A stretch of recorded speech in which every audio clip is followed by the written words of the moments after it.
예, 아까 말씀드린 대로 저희가 이 중차대한 시기에 이런 그 세미나를 하게 되어서 정말 의미가 있다고 생각하고 우리 특히 김성원 의원님 정말 감사드립니다. 자, 이제 그 주제 발표자 박종찬 국장 정책관님이 말씀하신 대로 제가 메모를 어떻게 했냐면 정말 중소벤처기업부가 계획한 대로 구상한 대로 꼭 좀 되면 좋겠다, 해줬으면 좋겠다라고 메모를 했어요.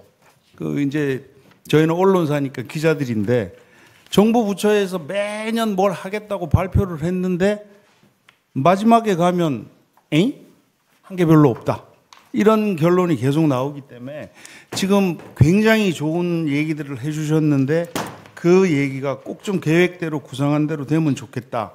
그리고 그 발표 내용 중에 저희 기업들이 꼭 좀 그 기억하고 그 정부 정책에 이렇게 변화를 했으면 좋겠다 싶은 걸 뭐 이 자료대로 하면 1차 특강에서도 얘기했지만 지금은 디지털 시대예요.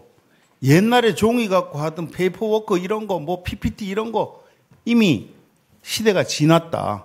디지털 경제 시대로 전환하는데 때마침 중기부에서 그런 어떤 그 정책 슬로건을 가지고 정책 변화를 하겠다 그러니까 그건 굉장히 좋은 거고 맨 마지막에 덩어리 규제를 한꺼번에 해결하겠다. 정말 이 사업하시는 분들 제가 한 130 몇 개 기업을 취재하면서 제일 힘든 게 뭐냐 그러면 규제래요. 다른 나라에 가면 FDA 승인받고 뭐하고 다 되는데 우리 국내에서는 안 된다. 뭐 안 된다 해서 아까 말씀하신 대로 세계 유니콘 기업 100개 중에 50개가 우리나라에서는 불법이다. 이거 웃어 넘길 얘기 아니고요. 의원님, 우리 국회에서도 이 부분에 대해서는 진짜 이 규제 뽀개기라는 말씀을 하셨는데 규제 뽀개기에 우리 언론도 우리 국회도 앞장서서 나갈 것이라고 얘기를 하고 자 이제 토론을 시작할 텐데요. 저희가 아무래도 이제 이 세미나 시간이 조금 한정이 되어 있다 보니까 우리 토론자분들이 참 많은 자료들을 준비를 해주셨는데 안타깝게도 토론자분들에게 발표 시간을 5분, 좀 길면 2분 정도 더 드린다. 그래서 한 5분에서 7분 정도로 토론을 해 주시고요. 제가 6분 한 30초 지나면 그만하세요. 그러고 사인이 아니고 그냥 마이크로 그만하세요. 그렇게 얘기할 거니까 시간 조절 잘 하시고 제1 주제 토론에 나서는 대전 한밭대학 임종태 교수님을 소개하겠습니다. 예, 안녕하십니까?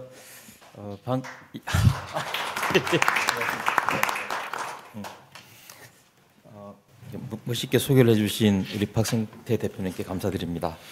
저는 지금 이제 한밭대학교에서 그 학생들을 가르치면서 실은 학교에 간 지가 2년 반 정도 됐습니다.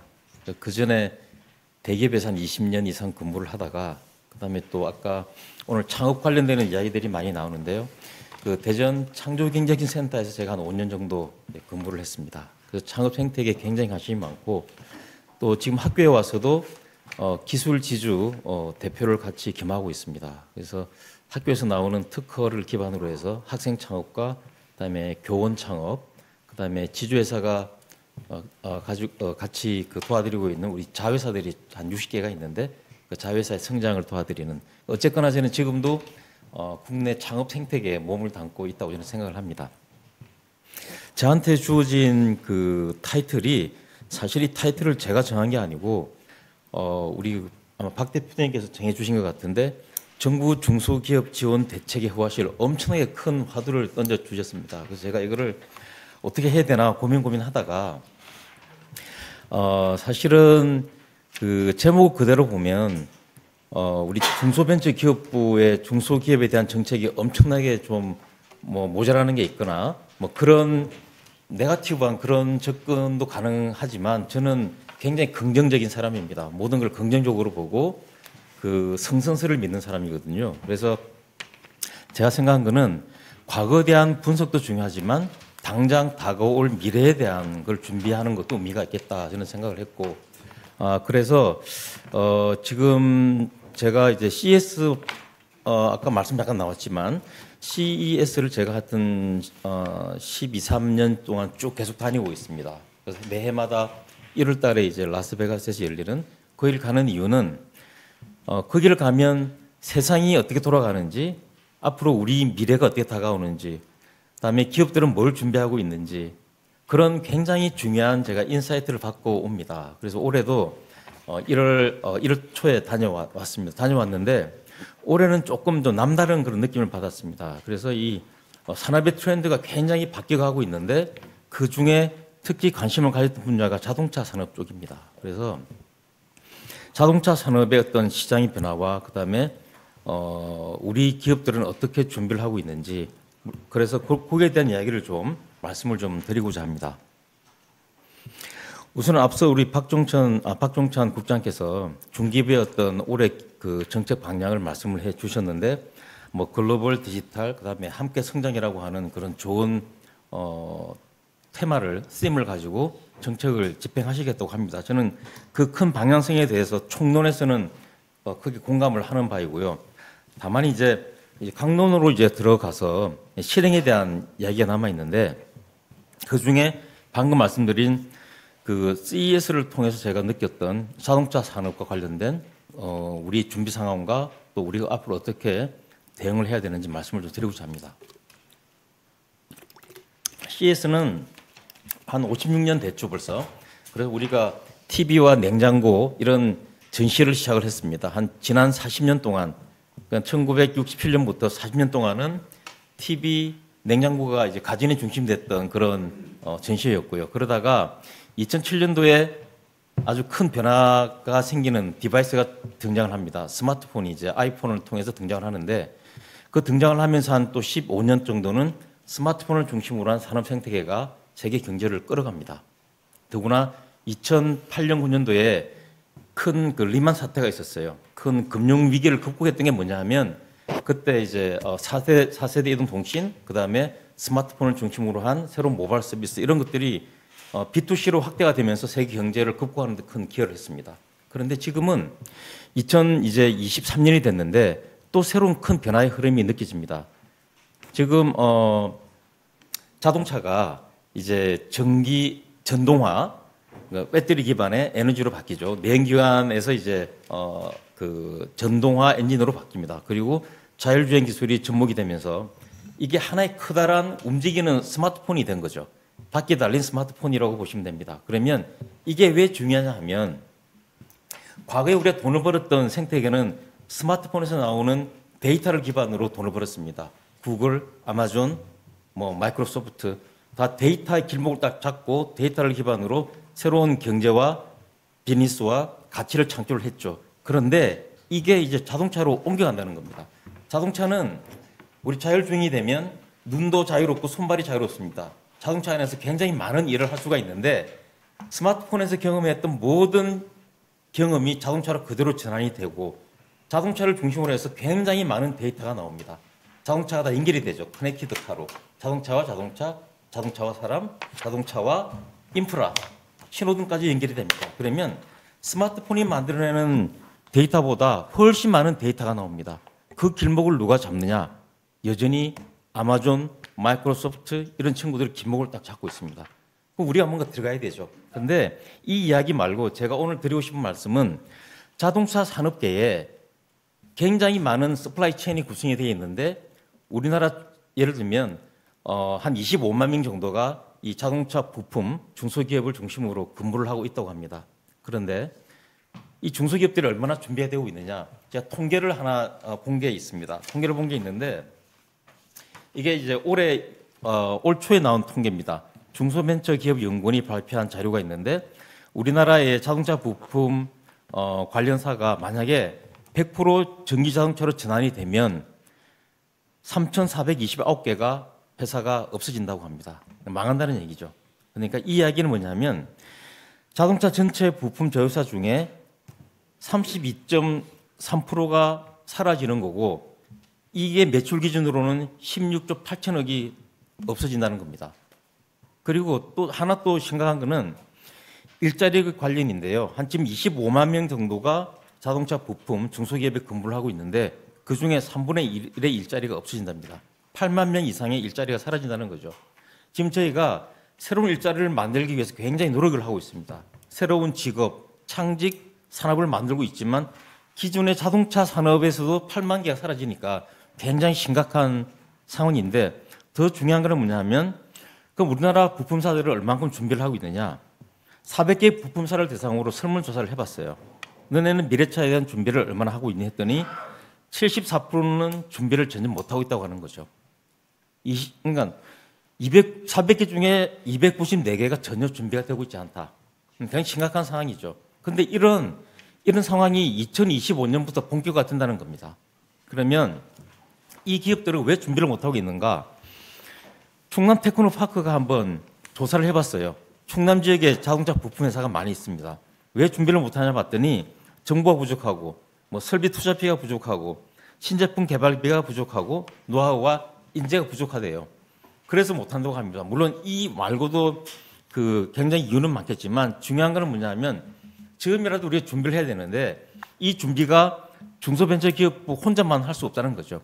범부처의 노력이 필요한데 산자부 뭐 다음에 예산 쪽 그다음에 중기할 것 없이 굉장히 범부처의 노력이 없이는 이 다가오는 곧 2년 3년 내에 다가오는 이 무시무시한 이 현상을 우리가 준비를 해야 된다. 그래서 범정부 차원에서 기업의 어떤 사업 전환이나 또는 기업의 매각, 인수합병 이런 데 대한 구체적인 컨설팅을 해드려야 되고요. 그다음에 설비 투자나 연구개발 지원, 정보 부족 등에 대한 애로사항을 이야기를 하니까 이에 대한 지원책도 만들어야 될 것이고 그리고 또 하나는 내연기관이 없어지는데 다 그냥 바로 그냥 전기차로 넘어갈 거냐.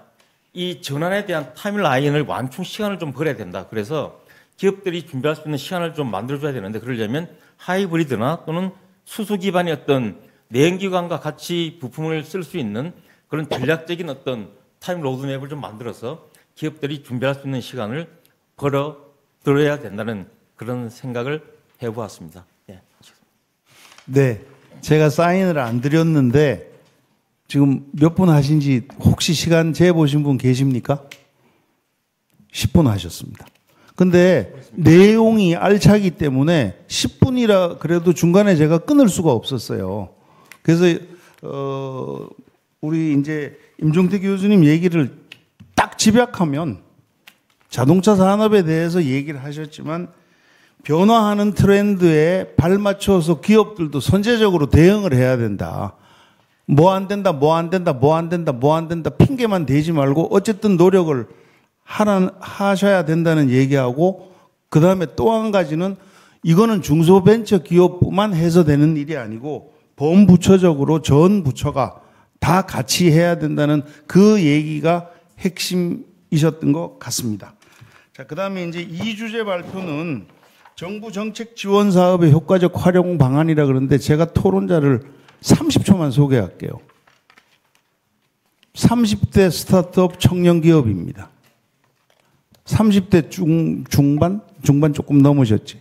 근데 감히 제가 토론자로 모셨습니다. 왜 모셨냐? 이 회사가 가지고 있는 콘텐츠를 보고 제가 깜짝 놀랐습니다. 뭘 가지고 계시냐 하면 행안부, 중기부, 환경부, 노동부, 농수산부 뭐 전체적인 정부 사업에 대한 모든 데이터를 이 회사가 싹 다 가지고 있어요. 평가 기준까지. 아니, 도대체 어떻게 가지고 있냐? 이게 바로 디지털 경제, 디지털 시대입니다. AI 빅데이터를 활용해가지고 전체적인 알고리즘을 개발해서 그 모든 데이터를 싹 다 가지고 있고 제가 물어봤습니다. 그러면 솔루션도 이게 가능하냐? 가능합니다. 그러면 우리 토론자로 좀 나와 주십시오. 이게 4개의 전문가들이 토론자로 나오시는데 아니 30대 청년 창업 스타트업이 전문가야? 전문가입니다. 제가 인정하는 전문가 한원경 에이지홀딩스 대표를 소개하겠습니다.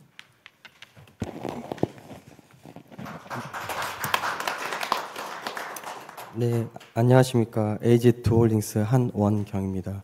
너무 거창하게 소개시켜 주셔가지고 좀 쑥스러운데 일단 제가 오늘 이렇게 토론자로 참석할 수 있게 해주신 우리 시사뉴스 박성태 대표님께 다시 한번 감사의 말씀드리고요.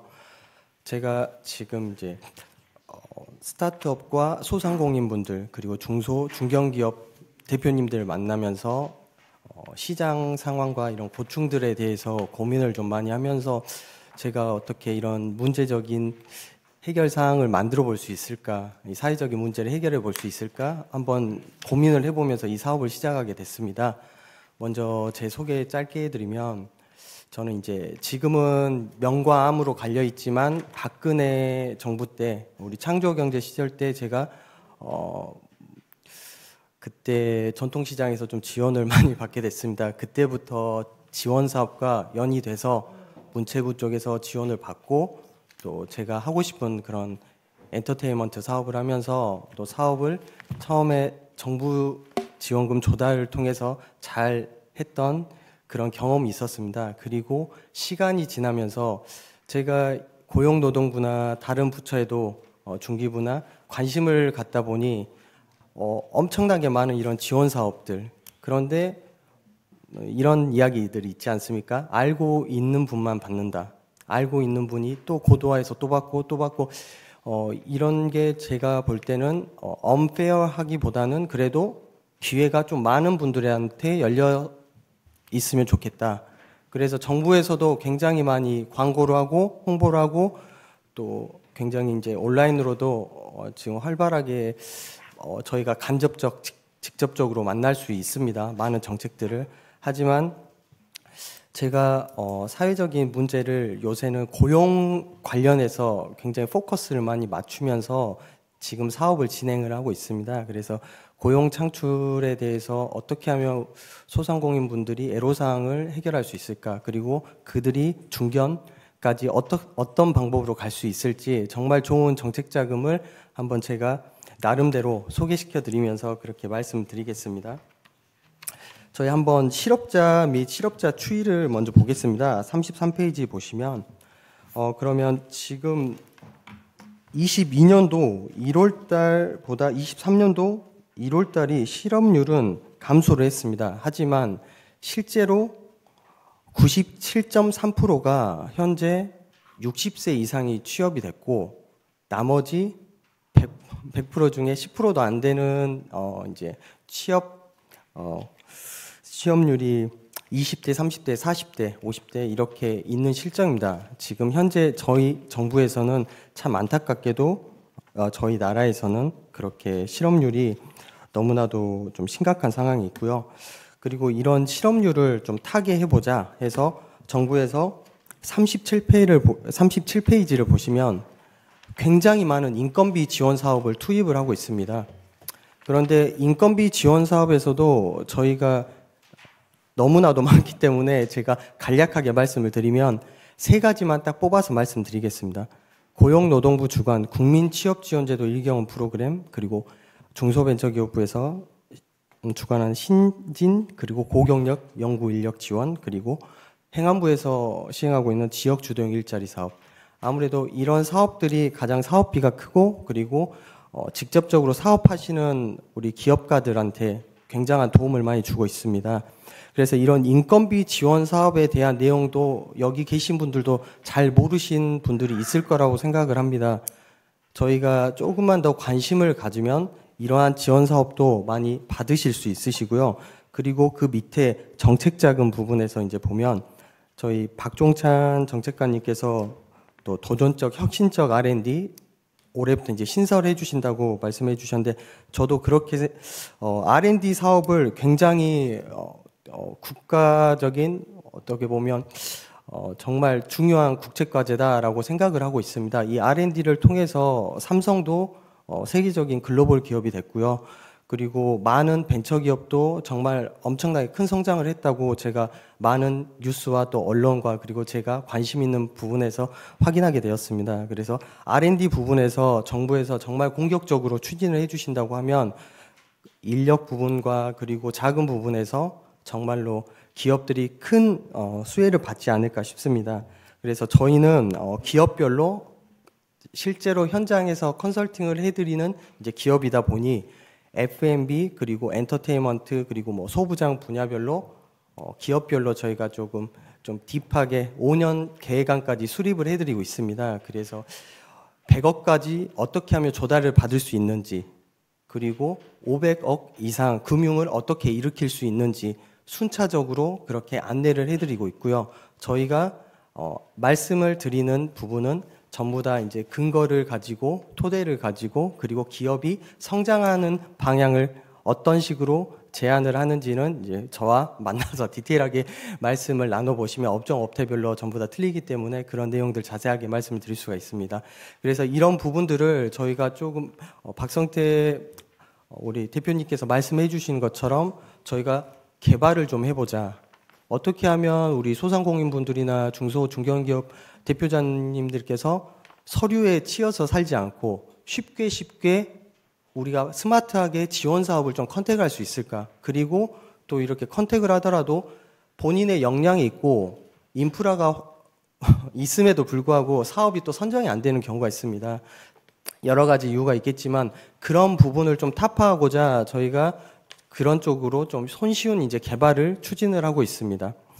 그리고 마지막 페이지 한번 보시면 38페이지부터 저희가 고도화 단계별 기업이 성장할 수 있는 인증을 한번 저희가 만들어 보았습니다. 사실 제가 알고 있는 인증은 한 20여 가지가 더 있지만 핵심적으로 1단계부터 쉽게 받고 그래서 IPO까지 연결할 수 있는 인증대로 제가 한번 판을 만들어 봤습니다. 제가 알고 있는 제 지인 기업에서도 이러한 형태로 IPO까지 열었던 이제 사례가 있고요. 그래서 처음에 고도화 1단계를 보시면 일생활균형 캠페인이라는 고용노동부에서 아주 쉽게 받을 수 있는 인증이 있습니다. 이 기업 인증을 통해서 가점이 부여가 됩니다. 하지만 이제 대표님들은 다들 잘 모르세요. 이런 사소한 인증 하나하나가 얼마나 기업한테 큰 힘이 되시는지 이제 잘 모르시고 있는데, 이제 인증이 단계별로 갈수록 사실 기업이 갖춰야 되는 여건, 또 고용 증대, 기타 등등 많은 걸 요구하고 있지만 저희가 처음 단계부터 하나하나 스텝 바이 스텝 한다고 하면 대표님들께서는 경영하시는 데 있어가지고 굉장한 수혜를 얻으실 수 있을 거라고 저는 자부하고 있습니다. 일단 저희가 건강검진을 할 때 인바디 체크를 하지 않습니까? 그런 것처럼 기업도 전체적으로 인바디 체크가 정확하게 들어가야 되고 매출은 당연하게 잘 나와야겠죠. 하지만 고용 증대, R&D, 기타 등등 모든 사항들 더 깊게 가면 특허와 지식재산까지 우리 경영하시는 분들이 전반적으로 다 신경을 쓰면서 기업을 경영해 가신다면 정리 부탁드릴게요. 네, 크게 이제 성장하는 기업들이 또 유니콘이 많이 나오는 대한민국 그런 경제 대국이 되지 않을까 싶습니다. 이만 마치겠습니다. 감사합니다. 아까 1차 특강부터 느끼는 건데 차라리 이런 국회 세미나실이 아니고 어디 콘도를 하나 빌려가지고 하루 종일 좀 했으면 좋겠다. 다음번에는 그렇게 하겠습니다. 이게 지금 진짜 알토란 같은 내용이 너무 많은데 시간에 쫓겨가지고 저희도 이 듀타임이 예약된 시간이 있어서 이렇게 빠르게 진행할 수밖에 없음을 양해를 드리고 제2토론 한원경 대표의 또 핵심 키워드가 뭐냐면 저는 이렇게 적었습니다. 알고 있는 만큼 지원받는다. 그 중소기업 대표님들이 어렵다고 말씀만 하시고 이런 거 있어요? 이런 거 알아요? 그럼 몰라요 그래요. 노력을 안 한다는 거거든요. 그래서 언페어 굉장히 중요한 얘기. 언페어가 아니고 눈먼 돈 먹는다 뭐 정부 돈 그게 아니고 언페어가 아니고 우선 기업 대표님들부터 알려고 노력하고 활용하려고 노력하자. 그게 굉장히 중요한 키워드 같고요. 한원경 대표님 그 연락처, 우리 임종태 교수님 연락처 다 오픈할 거니까는요, 활용하시기 바라고 질의응답은 그걸로 마감하고요. 자, 제3주제 토론에 정말 이분은 하실 말씀이 많으시대요. 퀀텀 LSD 박 회장님은 정부 사이드에서도 몇십 년을 계셨고 정부 자금을 집행도 하고 신청도 하고 디스트리뷰션 나눠도 주신 그런 분인데 그 평가 기준에 대해서 하실 말씀이 많다고 합니다. 박원석 회장님을 소개드립니다. 네, 안녕하세요. 소개받은 박원석입니다. 시간이 굉장히 제한적이라서 핵심만 몇 가지 말씀드리겠습니다. 저는 85년대 대전에 있는 화학연구원에 이제 첫 직장을 해서 산자부 한국전자기술연구원에서 정부 연구소에서 한 17년 정도 근무하다가 이제 창업을 해서 지금 23년째 현장에서 지금 뛰고 있습니다. 그래서 이제 나와서 보니까 여기 있는 평가 지표들이 사실 이게 대형 국제과제 위주로 만들어진 평가 지표예요. 근데 현재 1억, 2억짜리 과제하기 위한 중소기업 지표 과제로는 참 잘 안 맞죠. 현장에 들어가서 어느 A라는 기업이 A라는 제품을 갖고 어떻게 시장에 진출해서 살아남느냐, 그게 뭐가 필요하냐 하는 그런 직접적인 지원이 필요해야 되는데 작년 12월에 발표한 중소기업 그 기술 지원 사업 현황을 보시면은 분야가 한 40개 분야에 토탈 한 6,400억 정도 지원되는데요. 이 지원 제도 각 분야별로 당신들 회사 어디에 해당되느냐 물어보면은 몰라요 그래요. 몰라요. 반 이상이 모릅니다. 물론 이제 이 사업 중에서 쫙 세분해 보시면은 정책관님 와 계시니까 이걸 좀 뭉뚱그려 갖고 진짜 기업이 진짜 이 좋은 기업을 만들 수 있는 여건을 좀 마련하자. 평가 지표는 중소부하고 환경부 자료를 제가 내놨는데요. 이거 제가 직접 우리 회사 사업 과제를 쓰면서 느낀 감정입니다. 이게 뭐냐 1억짜리나 100억짜리나 1000억짜리나 똑같습니다. 이게. 예? 이 내용 보시면은. 근데 1억짜리 중소기업 2억짜리 과제 연구비 받으려고요. 써보세요. 작성 못 합니다. 대부분이 탈락이에요. 그렇다면은 좀 바꾸자. 뭐냐? 단계별로.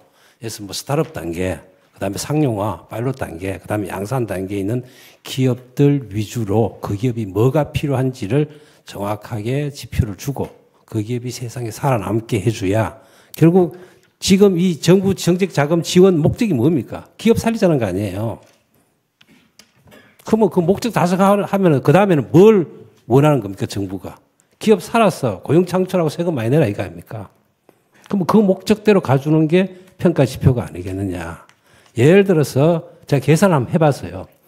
우리 A라는 기업이 1억짜리 과제를 하나 받으려고 하면은 내 자금이 현금 10%에다가 인건비 20%에서 1억 3천짜리 과제가 돼요. 그럼 정부에서 1억을 받습니다. 그 과제 사업계획에서 작성하기 굉장히 어렵습니다. 그럼 전문기관의 컨설팅 한 1,000만 원 주고 받아요. 1억 받았다 칩시다. 그럼 1,000만 원 날라가서. 그 다음에 다 끝나고 나면은 이제 최소 기술력 30%예요. 그럼 3,000만 원 갚아요. 그럼 내가 쓰는 거는 7천에 1,000만 원 빠지고 6천입니다. 이거 평가하고 과제 정리하고 내부에 들어가 보세요. 과제 쓰는 돈 딱 정해져 있거든요. 그 카드로 써야 됩니다. 절대로 안 됩니다. 그러면 그것들 관리하고 한 3년 걸립니다. 그러면 그 과제 하나 관리하기 위한 한 사람 들어붙어야 됩니다. 그 사람 임금이 최소 연 4천만 원 줘야 돼요. 그러면 3년 하고 나면 1억 2천. 컨설팅 빼고 하면은 적자입니다. 받을 필요가 없다는 거죠. 그렇지 않습니까? 여러분 현장에서 다 느낄 겁니다. 자, 그렇다면은 이제는 이 평가 지표도 바꿔야 되지만 정부에서 지원하는 기술 지원 방식도 좀 바꾸자. 뭐냐. 다 진짜 아까 뭐 인건비라든가 뭐 진짜 어려운 것 빼고 특히 이 프로그램에서 제가 봐서 최근에 제가 봤는데 가장 잘 된 프로그램이 팁스 프로그램이에요. VC 매칭 펀드로 모태 펀드에 투자해주고 지원해주는 게 굉장히 좋은 프로그램입니다. 그런데 문제는 뭐냐? 우리 기업들 VC 가서 돈 10억 투자해 올 수 있습니까? 현재의 VC의 투자 지표를 보면요. 과거 데이터 매출이 있냐 없냐 이익 나느냐 다 탈락. 거의 1%도 못합니다. 그러면 이 티스 프로그램이 있으나 마나요. 모태 펀드 6조 10조 돈 갖고 있는데 어디 쓸 겁니까 그거. 자 그러면은 자 현실적으로 이야기하자 이거죠. 다 뭉뚱그려 갖고 개별 과제 1, 2억짜리 지원 형태가 아니고 기업이 갖고 있는 기술이 뭐냐, 그 기술이 부족함이 뭔지 평가를 해서 기업 자체로 지원을 해주자. 예를 들어서 1억이 아니고 10억, 20억 진짜 클 수 있게 지원해주고 평가해서 자 어떻게 받아 환수할 거냐. 우리나라 지금 뭐 벤처기업들 특별 결의권 만든다고 국회에서 상정되어 있는 걸로 아는데 진행 안 되고 있어요. 그 쿠팡 같은 경우는 미국 같지 않습니까? 1대 5로 특별 의결권을 주니까 미국 가서 상장했어요. 그러면 마찬가지로 우리 벤처기업들 중간에 돈 몇 푼씩 받다가 보면은 1억 갖고 2억 갖고 진행했던 창업자들 끝에 가면 뭐 10% 5% 지분 떨어져갖고 날아갑니다, 기업. 그 사람들 보여줄 방법이 없어요. 그렇다면은 정부 기업을 갖고 평가를 한 후에 에서 10억이든 20억이든 정부가 어떤 중간 단계를 거쳐서 투자를 해주고 기술 투자를 하라 이거죠. 그 다음에 5년이든 10년이든 어느 정도 기업 성장하면은 그 창업자가 전체 투자 금액의 뭐 한 50% 이상 범위 안에서 콜옵션 형식으로 인수할 수 있는 인수권을 줘서 벤처기업의 창업자가 노력한 결과에 대한 경영권을 확보할 수 있는 방안 쪽으로 지원해 주면은 어떻게 했냐. 그러면 아마 현장에 있는 기업들 실제로 이제 신이 났어. 실제로 돈 들어가고 또 주변 여건들 도와주고 또 잘 됐을 때 그 경영권 내가 사올 수 있다. 지분을. 잘할 겁니다. 제가 봐서는. 그런 식으로 한번 바꿔보자 하는 제안을 드리는 겁니다. 오늘 우리 정책관님 나와 계시니까 한번 가서 한번 연구를 한번 해보십시오. 지금 하고 있는 6천억 이거 쪼가리 해서 몇 개 기업 1억씩 줘봐서 이게 이렇게 지원이라고 이야기를 하고 있지만 토탈하면 커요. 근데 이 큰 짝을 왜 이렇게 비효과적으로 쓰느냐. 효과적인 타겟을 하고 효율적으로 집행해 주면은 굉장히 좋은 성과들이 나올 거다. 그걸 제안 드립니다. 예, 감사합니다. 마침 중기부에서 와 계시니까 지금 하신 이 말씀은 굉장히 중요한 말씀 같습니다. 2천억을 쓰는데 2,000개 기업한테 1억씩 줘봐야 1억 받아갖고 딱딱딱딱 다 하고 나니까 적자더라. 그럼 뭐 받아봐야 뭐하러 받냐? 정부에서는 분명히 2,000개 기업한테 2천억을 줬다고 실적 발표를 하는데 받은 사람들은 다 적자라고 정부 욕만 한다. 그럴 것 같으면 지원 방식도 바꿔보자. 진짜 될 만한 기업, 진짜 아까 그 언페어한 게 아니고 기술력 가지고 제대로 하는데 제대로 줘서 그 기업들이 유니콘이 되고 그 기업들이 클 수 있도록 그렇게 해보자는 그 말씀이고 그 과제 형태 지원보다는 마지막에 그 투자 형태 지원. 좋아. 그럼 정부도 자금을 대줬으면 나중에 정부도 지분을 갖는 그런 어떤 형태로 지원 형태를 갖춰보자는 것은 굉장히 의미 있는 제안인 것 같고요. 저희 지금 토론해 주신 내용, 세미나 특강 내용 전부 다 내일자 신문, 온라인, 잡지에 상세하게 이 보도를 할 겁니다. 그래서 시간이 짧다는 핑계로 이제 이 토론 시간을 많이 못 드리는데 자세한 내용들은 충분히 기사화를 하겠습니다. 자, 이제 4주제는 또 이 굉장히 실질적인 얘기예요. 은행, 금융권 대출 못 받아. 특히 중소기업 은행, 지하철에 보면 뭐 자금 정책 뭐 어쩌고 저쩌고 했는데 IBK 기업 지원받았다는 데는 거의 없어요. 그 어떻게 하면 효과적으로 받을 수 있는가? 현재 IBK 임원으로 계시는 박덕환 연구위원께서 발표를 하시겠습니다. 안녕하십니까. 오늘 토론자로 참석한 IBK 기업은행의 박덕환 연구위원입니다. 함께하게 되어 대단히 영광되게 생각합니다. 자료를 보시면서 말씀드리겠습니다. IBK 기업은행은 이제 중소기업의 육성이라는 소명을 안고 61년 8월에 설립됐는데요. 이 전쟁 중에 선배님들이 중소공업진흥계획을 수립하셨어요. 그리고 8년이 지나가지고 설립된 중소기업 전문 지원은행입니다. 그렇게 해서 60년 정도가 흘렀는데 지금 한 대출이 200조 그리고 점유율 22.8%. 이 정도 되면 이제 중소기업 금융의 최강자고 다른 나라에서도 벤치마킹을 하러 옵니다. 이런 사례가 많지 않습니다. 정부 지분 63.7%. 이렇게 되면은 그 공공재가 가장 성격이 강한 금융기관이 되겠죠. 그리고 중소기업은행법 1조에 따라서 중소기업자의 자주적인 경제 활동을 그 원활하게 하고 경제적 지위를 하는 걸 소명으로 하는 공공재적 금융기관입니다. 그렇지만 시중은행과 경쟁을 안 할 수가 없습니다. 저희는 정부 자금을 받아서 이루어지는 은행이 아니고요. 실제 시중에서 자금을 모아서 지원하는 역할도 해야 하기 때문에 상장된 기업입니다.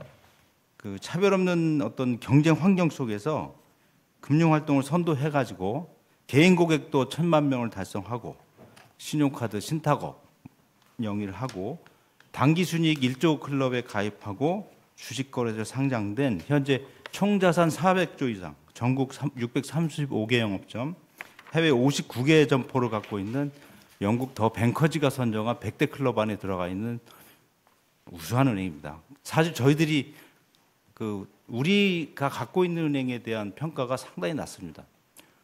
내 떡이 작아 보이는 이유이기도 하겠죠.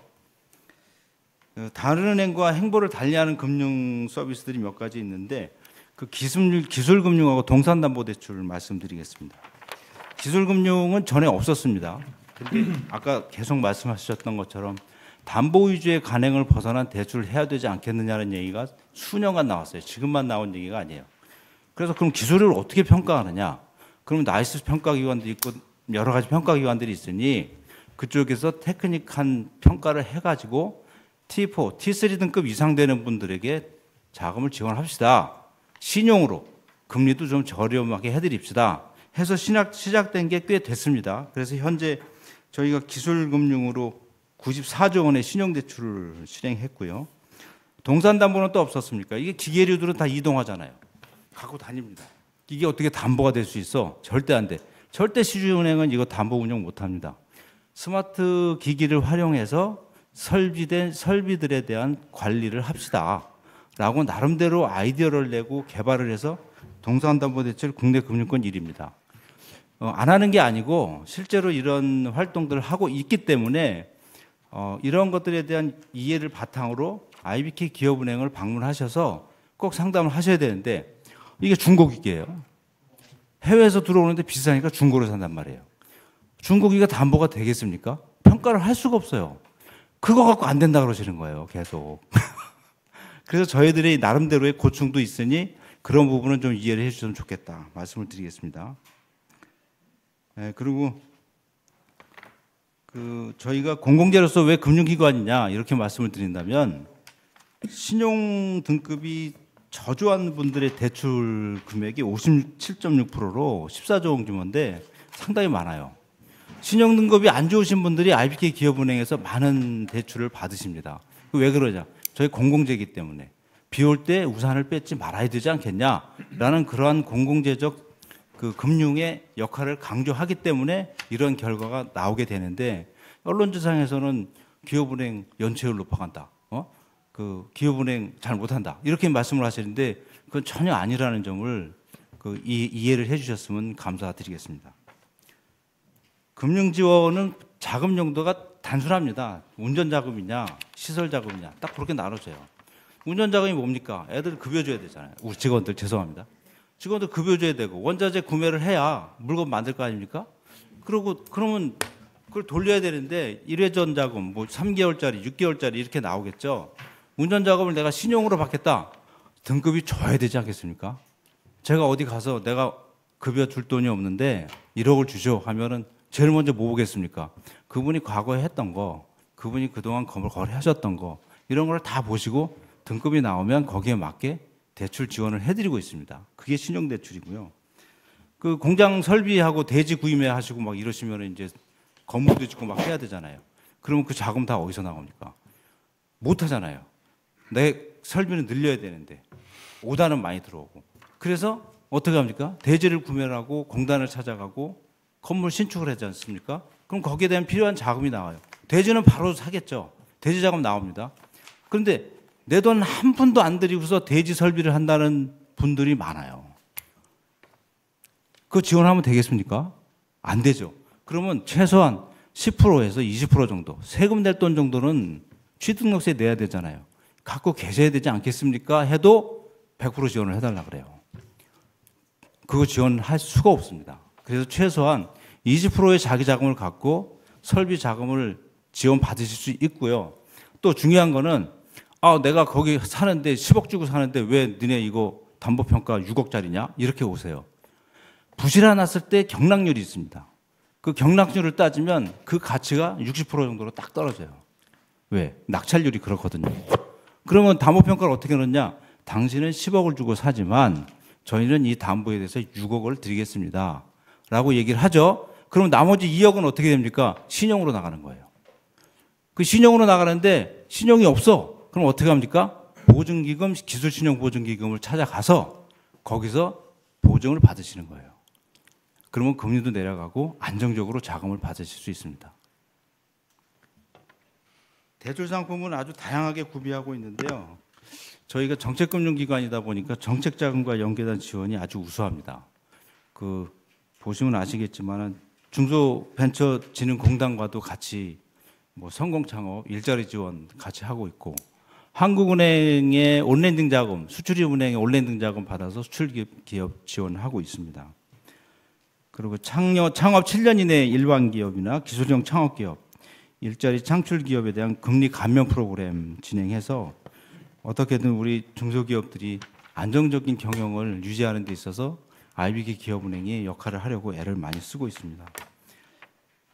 현재도 정부 정책과 연계한 중소기업 소상공인을 위한 희망 플러스 프로그램 등을 통해서 긴급 자원을 지원하고 말씀 주셨던 만기 연장, 상환유예, 그리고 신용등급 하락기업 이런 분들에 대한 금융 프로그램을 갖고 있어요. 그러니 내가 좀 위축되지 마시고 전 같지가 않습니다. 요즘은 위축되지 마시고 자신 있게 거래하시는 은행이나 또 얘는 보증기금, 요즘 또 보증기금, 기술보증기금은 이제 벤처기업을 소속으로 넘어갔으니까 오히려 더 적극적인 거예요. 그래서 그런 쪽에 상담을 하시고 내가 막 찾아다니면은 이게 맞는지 틀린지 시간도 없어요. 제일 좋은 거는 거래하시는 기업은행이나 다른 은행, 거래하시는 은행에서 고충을 말씀하시고 도움을 받으시면 길을 알려드립니다. 저희가 이렇게 자금 지원만 해서는 좀 어려워서 ESG 컨설팅 관련된 거, 그리고 디지털화 전환하는 거, 이분들에 대해서 지원하고, 모험자본도 현재까지 1조 5천억 정도 지원했는데, 마지막으로 말씀드리면 IBK 창공이라고 매년 혁신형 창업기업 발굴합니다. 발굴해서 거기 자료에 있는 것처럼 사무실부터 전 컨설팅 멘토링까지 다 지원을 해서 현재 538개 기업을 육성 중에 있습니다. 이 세상에 작은 기업은 없다라는 생각으로 저희 IBK 기업은행은 대한민국 중소기업의 성장과 발전을 위한 노력을 꾸준히 이어가겠습니다. 오늘 잘 들어주셔서 감사합니다. 예. 이 사주제의 핵심 키워드, 저는 이제 사회자이면서 연구소의 소장이니까 앞으로 이 연구소를 끌고 갈 때 어떻게 끌고 가야 되나 핵심 키워드들을 제 나름대로 캐치를 하는데 굉장히 중요한 말씀을 하셨어요. 위축되지 마라. 두드려라 열릴 것이다. 근데 몇 번 두드려보고 안 열리니까 그냥 욕만 해요. 중소벤처 기업부는 어쩌고 IBK 기업은행 어쩌고 아니라는 거죠. 지금 막 현직에 계신 분이 얘기를 하시는데 위축되지 말고 방문하고 상담해라. 혼자서 끙끙대지 말고. 굉장히 중요한 얘기 하신 것 같아요. 그래서 내가 어떤 어려움이 있고 뭘 어떻게 해야 될지 모를 때, 그래서 아까 이 연구소를 만들었다 그랬어요. 플랫폼을 열어놨으니까 여기 와서 고민을 상담하고 얘기를 하시면은 그런 자문위원님들 또는 이렇게 다 연결을 시켜드리겠다라고 얘기했던 건데, 위축되지 마십시오. 중소기업인들. 자, 이제 마지막 주제 발표자는 박승배 고문님이신데, 여러분들 좀 이상하지 않습니까? 여기 앞에 앉아 계신 분이 7분이에요. 사회자 포함해서. 근데 박시성을 가진 분이 5분입니다. 그렇지 않습니까? 다 박시판인데. 그리고 마지막 토론 발표자도 박승배 고문님이십니다. 네, 제가 마지막이니까 10분 시간 드릴게요. 그 10분 발표 끝나고 나서 공지한 대로 국회의원 식당에서 저희 이미 다 계산 다 했습니다. 그러니까 안 드시고 가시면 그냥 꽁돈이 날아가는 거니까 오신 분은 반드시 식사를 다 하고 가시기를 안내를 드리고, 자, 우리 마지막 5주제 발표 말씀 부탁드릴게요. 네, 안녕하세요.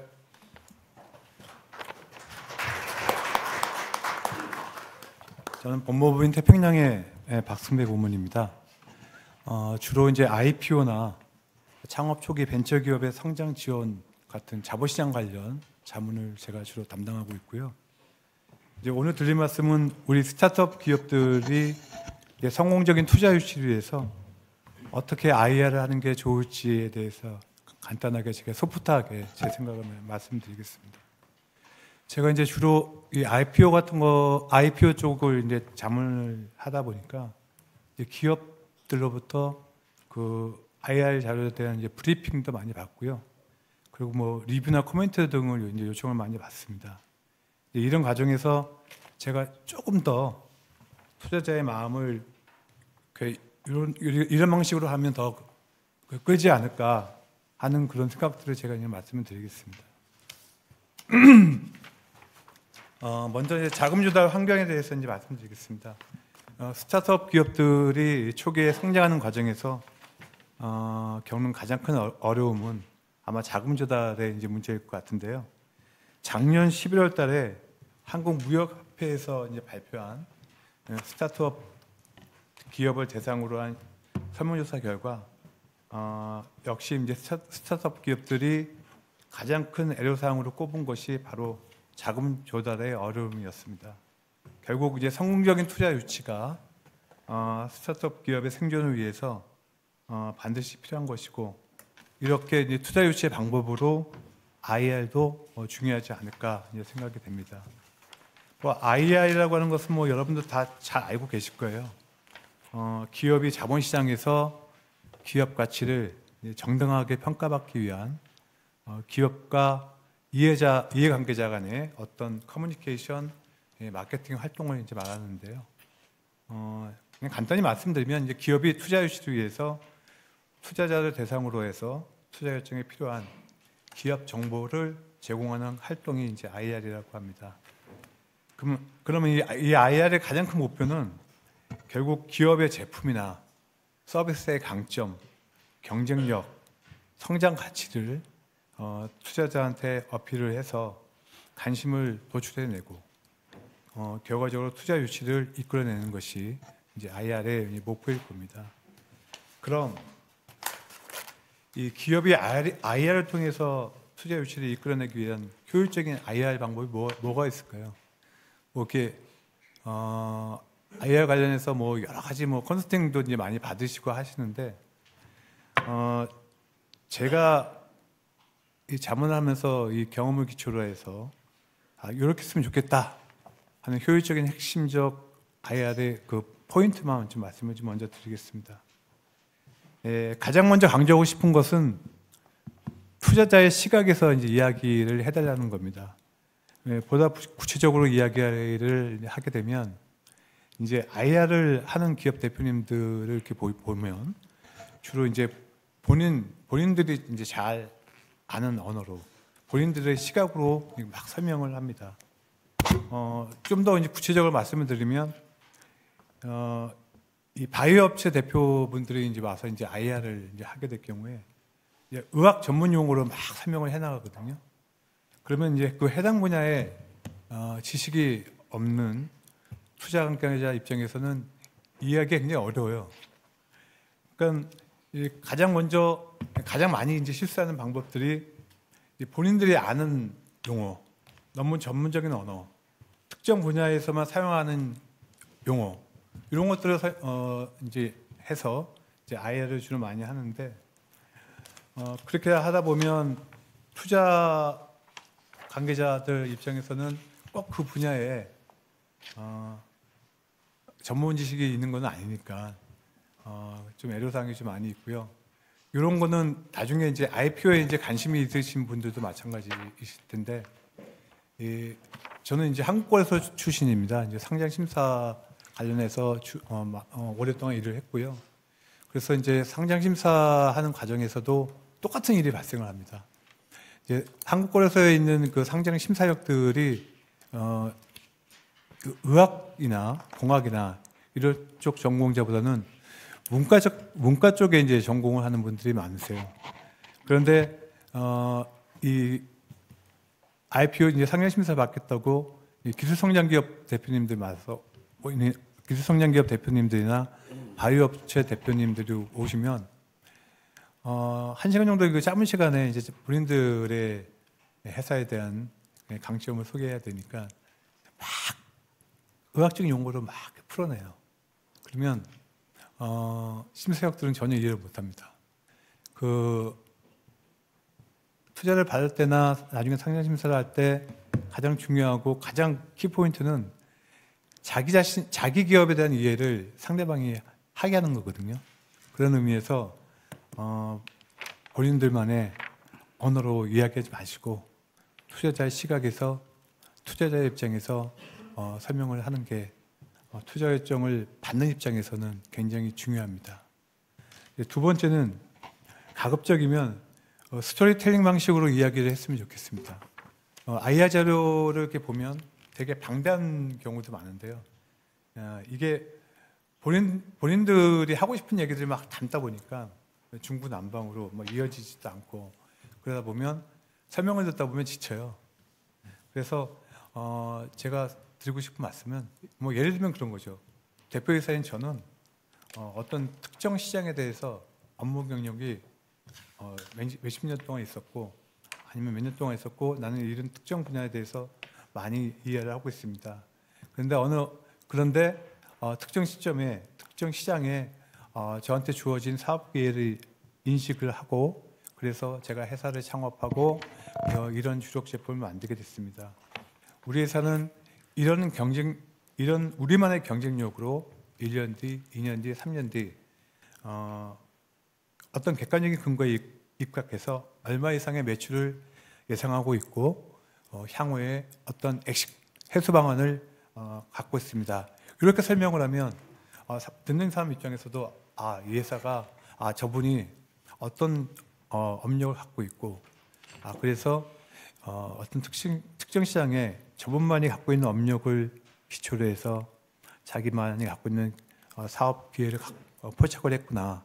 그래서 저 회사는 이런 쪽에 경쟁력이 있고 또 매출도 뭐 얘기를 들어보면 근거에 단순히 희망이나 낙관이 아니고 근거에 의해서 이렇게 얘기를 하니까 신뢰할 수가 있구나. 그리고 향후에 어떤 엑시 방안을 갖고 있네. 차분하게 이렇게 스토리 중심으로 이야기하게 되면 당연히 투자자 입장에서는 회사에 대한 이야기가 빠르겠죠, 그렇죠? 그리고 또 이제 고모님 마지막으로 당부 말씀으로 넘어가죠. 그래요? 지금 시간이 너무 많이. 말씀 작게 하시는 것 같아도 10분 훌쩍 갑니다. 마지막 당부 말씀. 제가 강조하고 싶은 말씀 드릴게요. 네. 그 투자 결정할 때 CEO 대 경영진의 그 자질과 품성을 굉장히 중요시하는데 어떤 분도 이 CEO가 단단하다, 신뢰할 수 있다라는 느낌을 주는 게 굉장히 중요해요. 직관적으로 그 자리에서 투자 결정하는 경우도 많습니다. CEO가 발표하는 걸 보고. 그리고 자기 회사의 강점만 얘기하지 말고 약점도 이야기를 하셔야 되고요. 그 투자자가 제일 관심 있는 것은 당신 회사에 투자를 하면 내가 어떻게 해서 언제 얼마를 벌어줄게, 어떻게 투자를 해소할 수 있게 해줄게라고 하는 거니까 반드시 해소 방안을 이야기해야 됩니다. 그리고 IR 자료를 만들 때 필수 요인이 이런 이런 5가지가 있는데요. 요거는 보시면 이해하실 것 같고요. 마지막 당부 말씀드리겠습니다. 첫 번째로 이제 회사의 포지셔닝을 어떻게 갖고 갈지를 정하는 게 바람직합니다. 우리 회사가 플랫폼 기업으로 갈지 아니면 단순히 파이프라인을 가진 사업자 기업으로 갈지 뭐 그런 것들을 결정하는 것도 굉장히 중요한 것 같고요. 그리고 회사를 설립하는 초기부터 우리 회사가 나중에 회사가 커서 성장 회수 방안을 갈 때 IPO로 갈지 아니면 M&A로 갈지 처음부터 정하고 가는 것이 되게 중요할 것 같고요. 만약에 IPO를 해수 방안으로 선택하는 기업들은 초기부터 상장 요건에 부합할 수 있도록 내부 통제, 경영 투명성 같은 것을 더욱 신경 쓰면 다시 향후에 IPO 성공 가능성이 매우 높아지겠죠. 그리고 탄탄한 기술을 갖고 있다. 아니면 이미 매출 같은 게 상당히 올라와 있다. 그러면 M&A보다는 IPO가 더 해수 방향으로 적절할 것 같고요. 마지막으로 제가 드리고 싶은 말씀은 IR을 어떻게 발표하고 어떤 자료를 잘 만들고 그런 것도 중요하지만 가장 중요한 거는 우리 회사가 지속적으로 성장이 가능하고 투자자의 마음을 꿀 수 있는 어떤 매력적인 포인트, 경쟁력을 갖고 있으면 반드시 그 해당 회사는 투자 유치에 성공하는 것은 물론이고 보다 많은 향후에 선택의 기회가 주어진다라고 하는 점을 마지막 말씀드리겠습니다. 감사합니다. 네. 지금 현재 공개적으로 오픈하고 있진 않지만 우리 박승배 고문님이 자문위원이신데 우리 회원 기업 한 군데가 지금 박 고문님의 어시스턴트와 조력을 받아서 거의 투자 유치가 확정되어 간다고 거의 확정되어 간다고 얘기를 듣고 있습니다. 그래서 아까도 말씀드렸지만 이 플랫폼을 활용해서 우리는 서울역이라 그러는데 서울역에 일단 오셔서 내가 대전을 갈 건지 부산을 갈 건지 광주를 갈 건지 비행기를 타려면 공항을 가야 되겠지만 일단은 오셔서 활용을 해야 된다는 그런 말씀을 드리고요. 오늘 진짜 다 수고하셨는데 어떤 다짐을 하고 있냐면 중소기업, 벤처기업, 스타트업들이 발전하는 우리 연구소가 시사뉴스가 수도권일보가 마중물이 되겠다. 마중물이 뭡니까? 펌프 할 때 물 넣는 거잖아요. 그래야 펌프 질이 나오니까. 그렇게 하겠다고 다짐을 하고 있고 반드시 실현을 시킬 겁니다. 다음 세미나는요. 아직 확정되지는 않았는데 우리나라 굴지의 10대 그룹 주최 세미나를 할 겁니다. 근데 그 세미나가 원래는 니네들이 와서 설명해라는 걸로 기획을 잡았었는데 아까 김현수 부사장님 특강을 듣고 우리가 거꾸로 야 니네들 들어. 우리 이러니까 니네들 협력기업으로 니네 그룹을 채택할게 하는 공격적 세미나를 만들 수 있겠다 싶은 자신감이 생겼습니다. 그래서 그렇게 기획을 하도록 하겠고요. 끝내도록 하겠습니다.